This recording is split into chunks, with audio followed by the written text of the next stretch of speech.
வணக்கம்.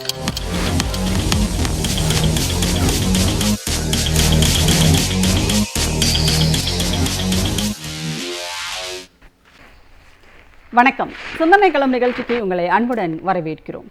மக்களுக்கான தலைவர்கள், நாட்டின் நலனுக்கான தலைவர்கள் தங்களுடைய பிறந்த நாளை கூட மக்களுக்கானதாகவும் நாட்டுக்கானதாகவும் மாற்றி அதற்கான திட்டங்களை பேசுவதற்கான ஒரு நாளாக, கொண்டாட்டமாகவே அதை அமைத்துக் கொள்வார்கள் என்பது நாம் அறிந்த ஒரு உண்மை.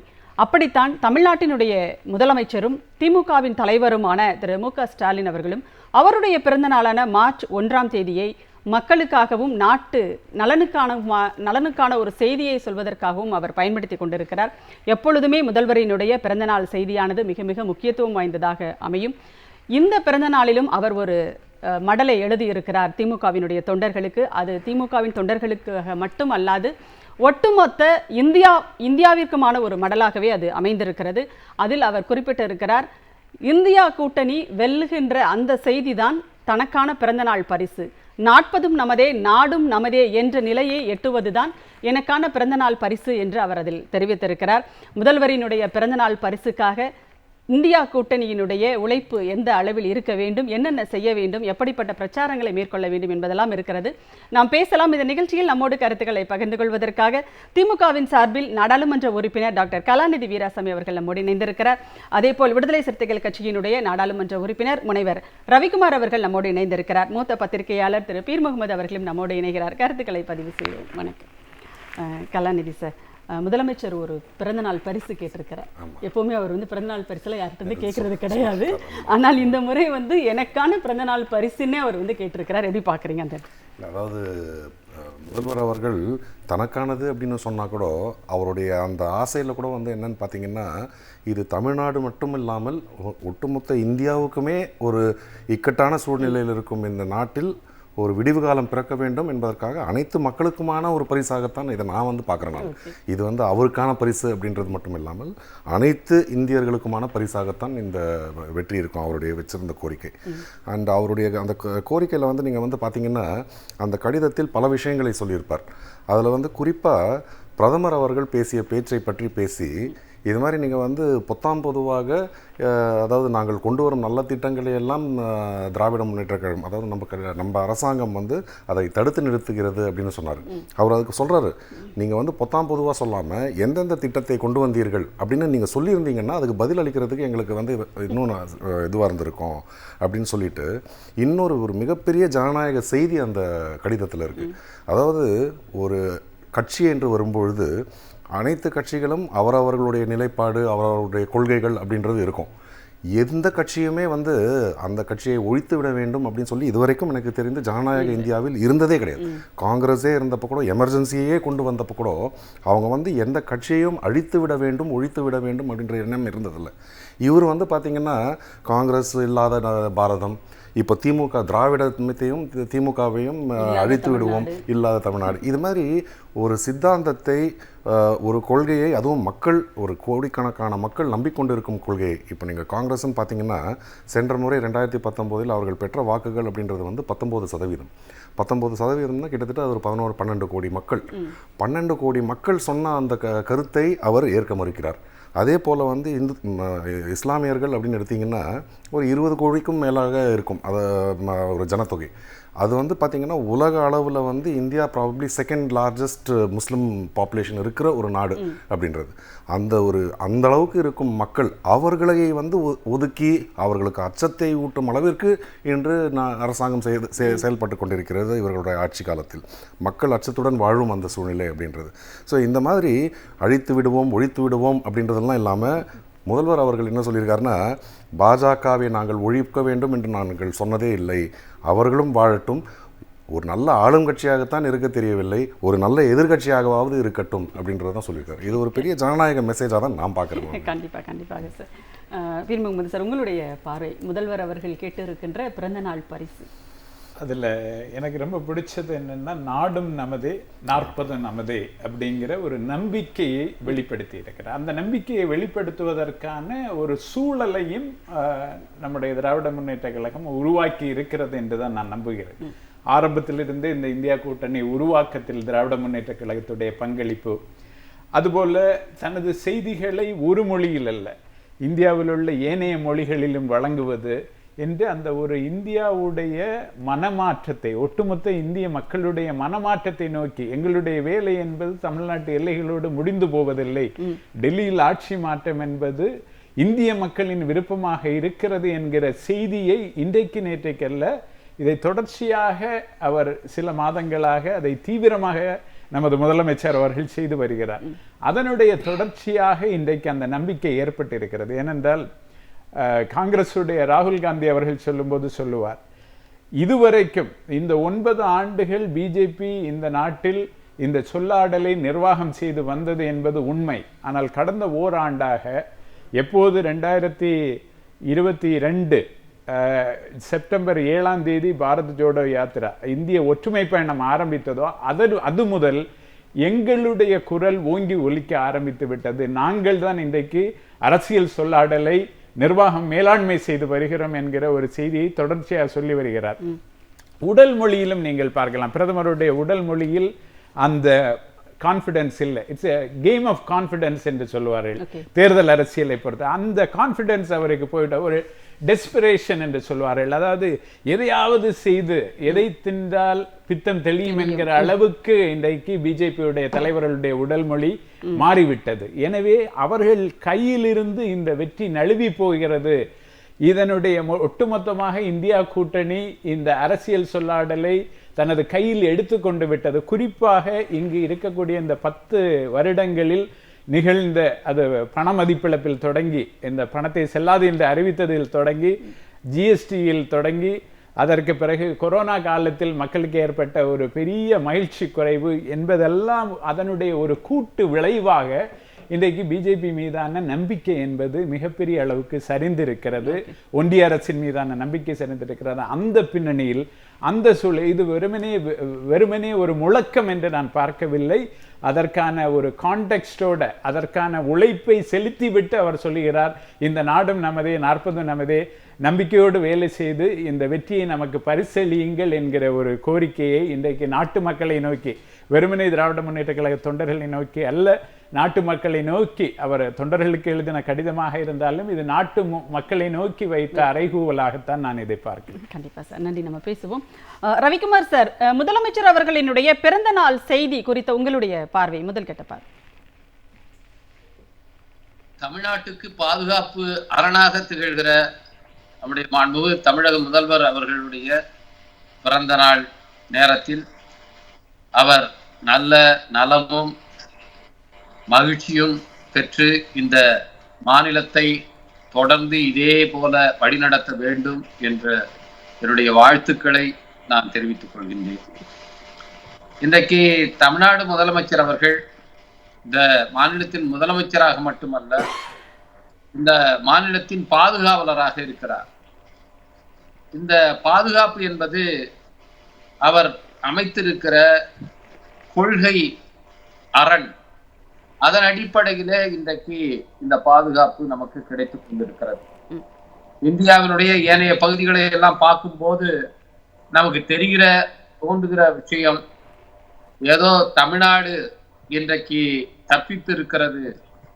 திராவிட முன்னேற்ற கழகத்தின் ஆட்சியின் காரணமாக தமிழ்நாட்டிலே நாம் ஒரு ஜனநாயக ஆட்சியிலே நாம் இருக்கிறோம். இன்னும் அங்கே சட்டம் ஒழுங்கு நிலைநாட்டப்படுகிற, வளர்ச்சிக்கான திட்டங்களை செயல்படுத்துகிற ஒரு அரசாங்கம் இருக்கிறது. தப்பித்தோம் என்று சற்றே நிம்மதி பெருமூச்சு விடுகிற நிலையில்தான் இன்றைக்கு இந்தியாவினுடைய பிற பகுதிகள் இருக்கின்றன. குறிப்பாக பாஜக ஆளுகிற மாநிலங்கள்ல எங்கு பார்த்தாலும் அவர்கள் கட்டமைத்து விடுகிற கும்பல் படுகொலைகள், இன்றைக்கு அரசாங்கமே புல்டோசர் நீதியை நிலைநாட்டுகிற ஒரு கேவலமான சூழலை நாம் பார்க்கிறோம்.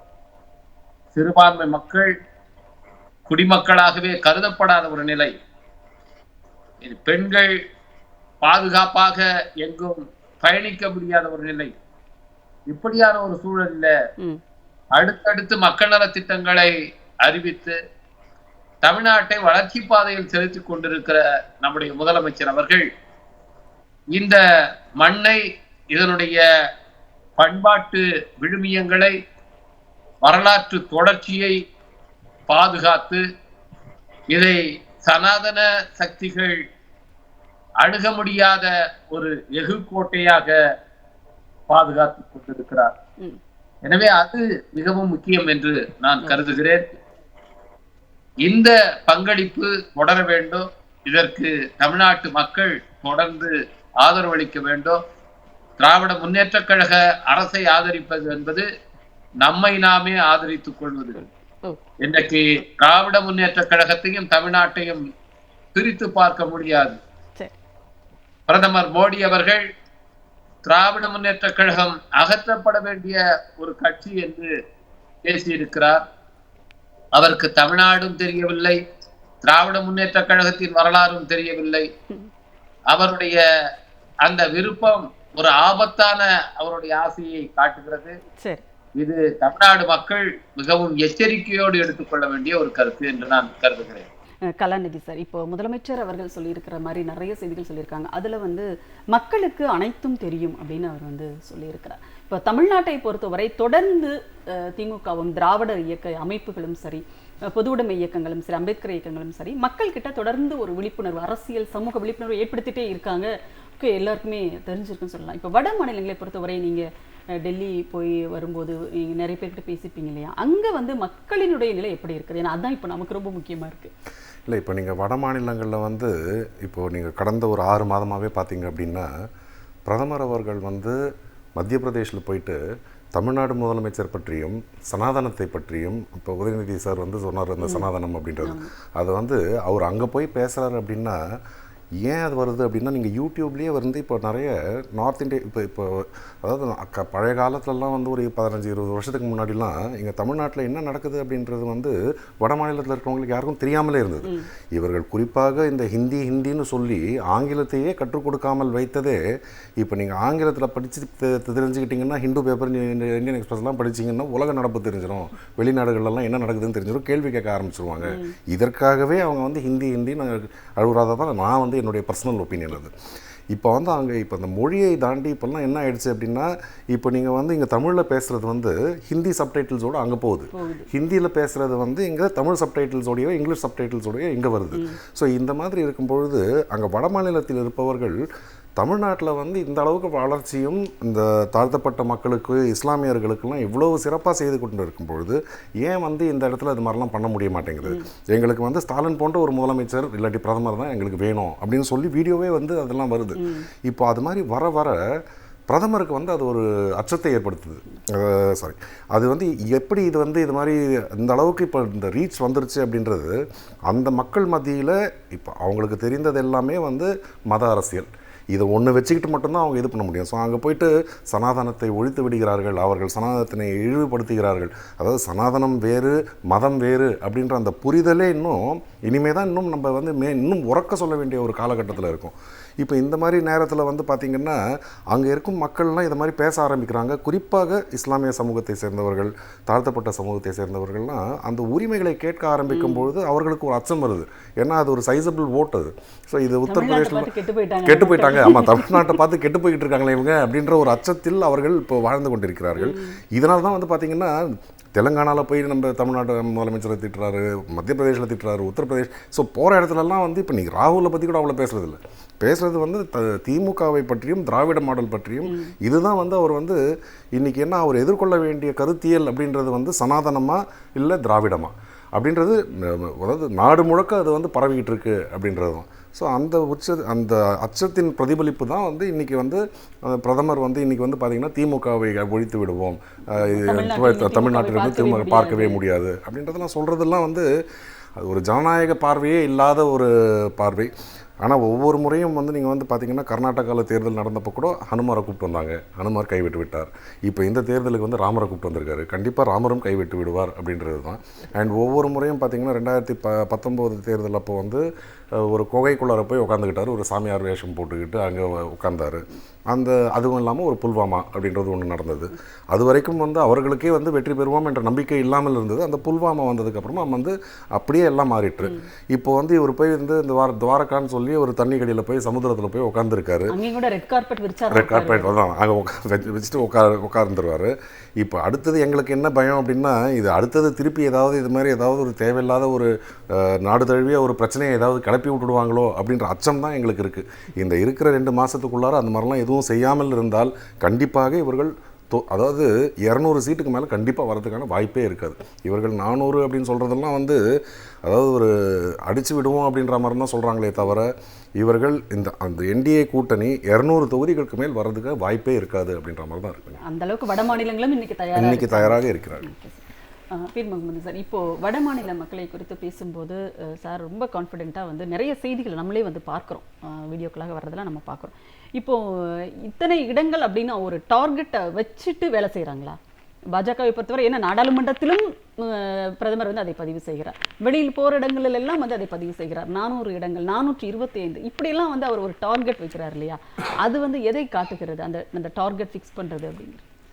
இல்லை, அவங்களை பொறுத்த வரைக்கும் இன்னைக்கு என்ன நிலைமை, யதார்த்தம் என்னவென்றால் மாநிலங்களவையில் அவர்கள் மெஜாரிட்டியிலிருந்து 4 இடங்கள் குறைந்து விட்டார்கள். இன்றைக்கு உள்ள நிலவரம், இப்போது புதிய மாநிலங்களவை உறுப்பினர்கள் தேர்வு செய்யப்பட்ட பிறகு மாநிலங்களே அவருடைய எண்ணிக்கை குறைந்திருக்கிறது. அதே போல உத்தரப்பிரதேசத்தை பொறுத்தவரையில் காங்கிரஸுக்கும் அகிலேஷ் யாதவுக்குமான கூட்டணி என்பது நிர்ணயமாகிவிட்டது.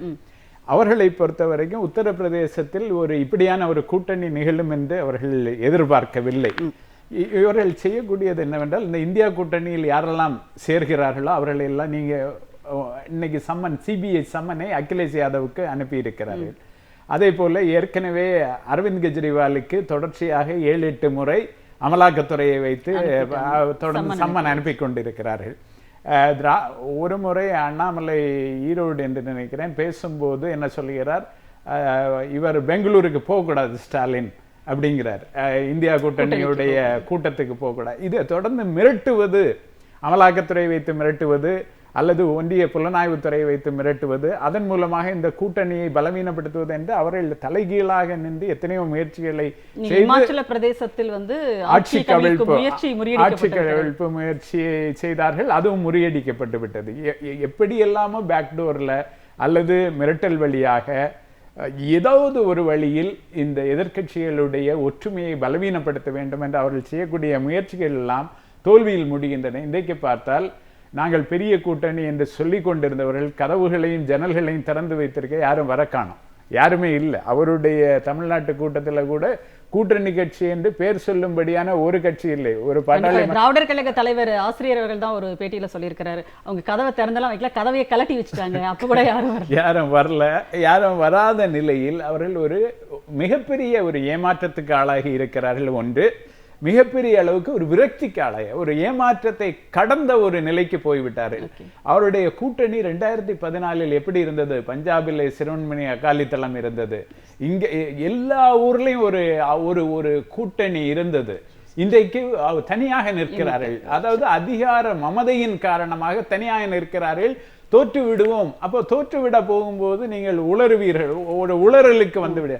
அந்த உளறலின் வெளிப்பாடுதான் இன்றைக்கு அவர்கள் பேசிக்கொண்டிருக்கக்கூடிய அப்படி வந்து விடுவோம், இப்படி வந்து விடுவோம், ஆகாசத்தில் ஏறி குதித்து விடுவோம் என்றெல்லாம் சொல்வதெல்லாம் அவர்களுடைய இயலாமையின் வெளிப்பாடு, விரக்தியின் வெளிப்பாடு என்பதில் அதைத்தான் மிக காணாமல் போவோம் என்று சொன்னவர்கள் எவ்வளவு பேர் காணாமல் போயிருக்கிறார்கள் என்பது வரலாறு தெரிந்திருந்தால் உங்களுக்கு தெரிந்திருக்கும் என்று முதலமைச்சர் அவர்கள் சுட்டிக்காட்டி இருக்கிறார்.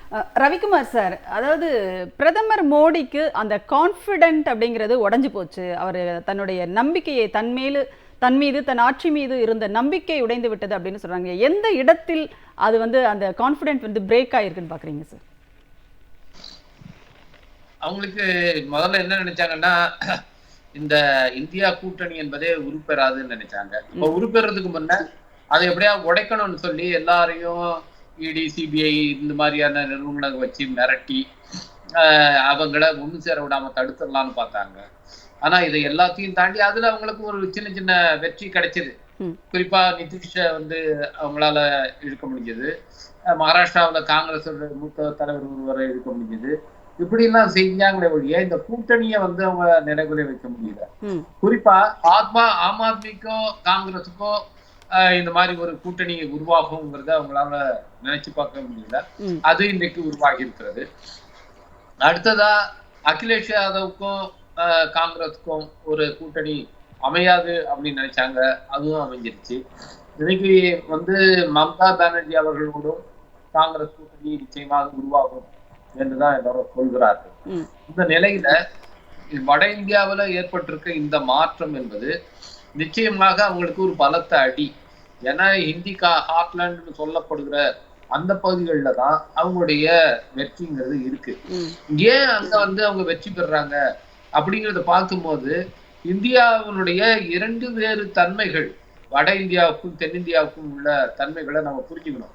ஏன் தென்னிந்தியாவில் வந்து பாஜக அந்த மாதிரி வெற்றி பெற முடியல, வட இந்தியாவில் எப்படி வெற்றி பெறுது அப்படிங்கிறத புரிஞ்சுக்கிறதுக்கு இந்தியாவினுடைய அந்த இருவேறுபட்ட தன்மைகளை புரிஞ்சுக்கணும். அம்பேத்கரை வந்து மொழிவாரி மாநிலங்களை அமைக்கப்படுற நேரத்துல அவர் ஒண்ணு சொல்றாரு, தென்னிந்தியாங்கிறது முழுக்க முழுக்க உங்களிடம் வேறுபட்டது. நீங்க வந்து வட இந்தியா என்பது முழுக்க நீங்க வந்து பழமைவாத நோக்கில இருக்கிறது, ஆனா வந்து தென்னிந்தியாங்கிறது முற்போக்கு சிந்தனையை கொண்டது. நீங்க வந்து முழுக்க மூட நம்பிக்கைகளை வந்து பின்பற்றுறவங்க, ஆனா தென்னிந்தியர்கள் எல்லாருமே வந்து பகுத்தறிவை வழி பாதையில போகிறவர்கள். எனவே இதுக்கும் 2க்கும் மிகப்பெரிய வேறுபாடு இருக்கு அப்படின்னு சொன்னார். அவரு உருவாக்குன அந்த அரசமைப்பு சட்டம் இருக்கு பாருங்க, அந்த அரசமைப்பு சட்டத்தை சரியா இன்றைக்கு நடைமுறைப்படுத்துகிற ஒரு மாநிலமா தமிழ்நாடு இருக்கு. ஏன்னா இந்த அரசமைப்பு சட்டங்கிறது ஒரு நவீனத்துவ இந்தியாவை உருவாக்குறதுக்கான ஒரு டாக்குமெண்ட். அது மாடர்னிட்டி என்று ஒரு தத்துவ களத்துல சொல்லுவார்கள் நவீனத்துவம்ங்கிறது. அந்த நவீனத்துவ இந்தியாவை உருவாக்குகிற ஒரு டாக்குமெண்ட் தான் நம்முடைய அரசமைப்பு சட்டம். எதனால இவங்களால அந்த அரசமைப்பு சட்டத்தை ஏத்துக்க முடியலன்னா, இவங்க எல்லாருமே இந்த நவீனத்துவ சிந்தனைக்கு முரண்பட்டவர்கள். இவங்க எல்லாமே பழமைவாதிகள். இந்த பழமைவாத சிந்தனைக்கும் அரசமைப்பு சட்டத்துக்கும் பொருந்தி போகல. ஆரம்பத்திலிருந்தே இந்த முரண்பாடு இருக்குது, மோதல் இருக்குது. அம்பேத்கர் அவர்கள் உயிரோடு இருந்த காலத்திலும் சரி, அவரு இறந்ததுக்கு பிறகும் சரி, இந்த போராட்டம் தொடர்ந்து பழமைவாதத்துக்கும் நவீனத்துவத்துக்கும் இடையிலான போராட்டம் தான். அதுதான் சனாதனத்துக்கும் சமூக நீதிக்கும் இடையிலான போராட்டமா வெளிப்படுது. அதுதான் வடக்குக்கும் தெற்குக்கும் இடையிலான போராட்டமா வெளிப்படுது. திரு மோடி அவர்கள் முழுக்க முழுக்க அந்த பழமைவாத சிந்தனையின் பிரதிநிதி. அதனால அவருக்கு தமிழ்நாட்டை பார்த்தாவே அவர் வந்து அமைதியற்று போயிடுறாரு. இங்க வேற ஒண்ணுமே செய்ய வேணாம், நீங்க வந்து அவரை 4 இடத்துக்கு கூட்டு போங்க, அதுவே போதும் அவரை வந்து டிஸ்டர்ப் பண்ணுது. ஏன்னா இங்க இருக்கிற இந்த சூழல், இந்த சமூகம், இந்த நிலைமை, இது வந்து அவங்களால சகித்து கொள்ள முடியாதா இருக்கு.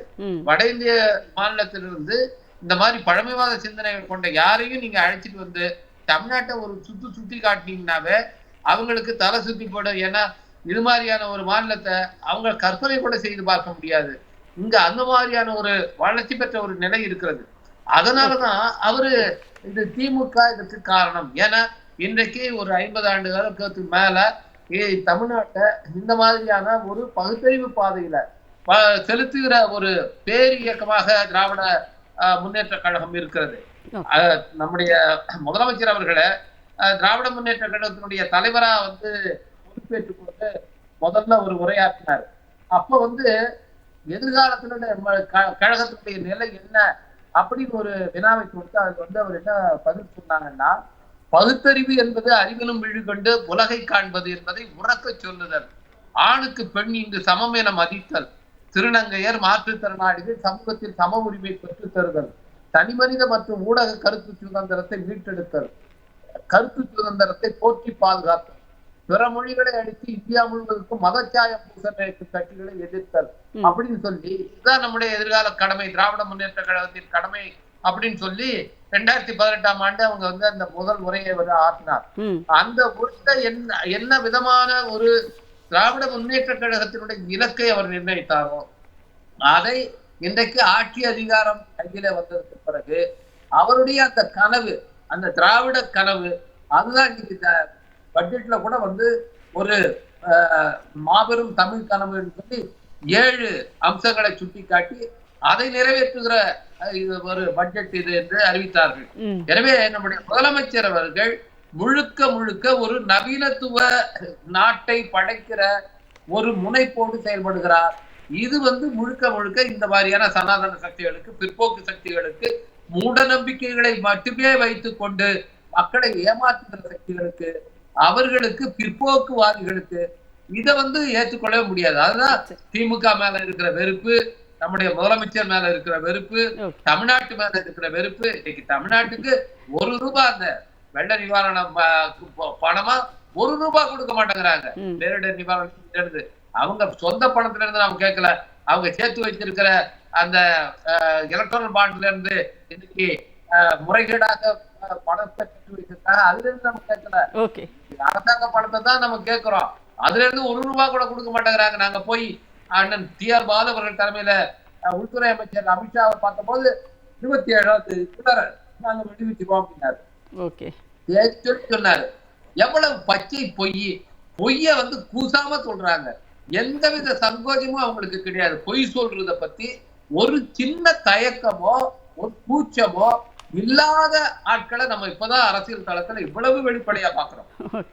ஒரு பெரிய உயர்ந்த அதிகாரத்துல இருக்கிற பிரதமர் போன்றவர்கள், நிதியமைச்சர் போன்றவர்கள்லாம் எந்தவித கூச்சமும் இல்லாமல் பொய் சொல்கிறவர்களாக, மக்களை மனம் தெரிந்து ஏமாற்றுகிறவர்களாக இருக்கிறத பாக்குறோம். இதெல்லாம் இந்தியாவுடைய 2 வேறு தன்மைகளை புறப்படுத்துவதாக இருக்கிறது. இந்தியாவை முன்னேற்ற பாதையில் அழைத்து செல்ல வேண்டுமானால் நீங்க இன்னைக்கு கலாநிதி அவர்கள் சொன்னாரு, அது மாதிரி வட இந்தியாவுக்கும் சேர்த்து திராவிட முன்னேற்ற கழகம், திராவிட இயக்கம் வழிகாட்ட வேண்டும். நம்முடைய மாநில முதலமைச்சர் அவர்கள் தமிழ்நாட்டுக்கு இன்றைக்கு வழிகாட்டுவது மட்டுமல்ல, புதிய இந்தியாவை படைப்பதற்கு எப்படி அவர் அந்த கனவு கண்டாரோ, புதிய தமிழகத்தை படைப்பதற்கு, அதுபோல புதிய இந்தியாவை படைக்கிற அந்த கனவை மெய்ப்பிக்க வேண்டும் என்றால் அவர் இந்தியாவுக்கே வழிகாட்டியாக இருக்க வேண்டிய காலத்தின் கட்டளையாக இன்று அது இருக்கிறது. அதை அவர் நிறைவேற்ற வேண்டும். நன்றி நன்றி நன்றி சார், நன்றி சார்.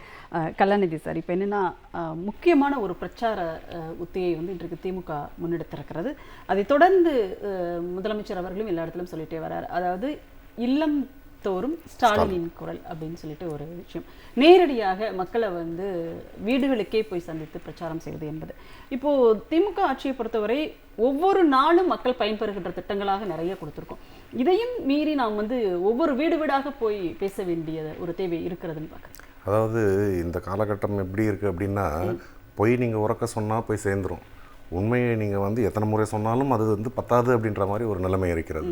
அண்ட் இன்றைக்கி இருக்கும் மக்கள், குறிப்பாக இளைஞர்கள் எப்படின்னா, இந்த திராவிட வரலாறு அப்படின்றது அவங்க அப்பா அம்மாவோ தாத்தா பாட்டியோ எப்படி ஒரு ஆதிக்க சமூகத்தால் ஒடுக்கப்பட்டார்கள் அப்படின்ற புரிதலே கிடையாது. இன்றைக்கி நீங்கள் இப்போ என் பையனே போய் கேட்டிங்கன்னா, இப்போ எனக்கு எங்கள் அப்பா அம்மா அவர்கள் கிராமத்தில் இருந்த பொழுது எந்த அளவுக்கு அந்த தெருவுக்குள்ளார நடக்க முடியாது, நீங்கள் அந்த இடத்துல நடந்து போகணுன்னா செருப்பு போட்டுக்கிட்டு போக முடியாது, அது நேரம் செருப்பே இருக்காது, அப்படியே இருந்ததுன்னா கூட நீங்கள் கழட்டி கையில் தான் எடுத்துகிட்டு போகணும்.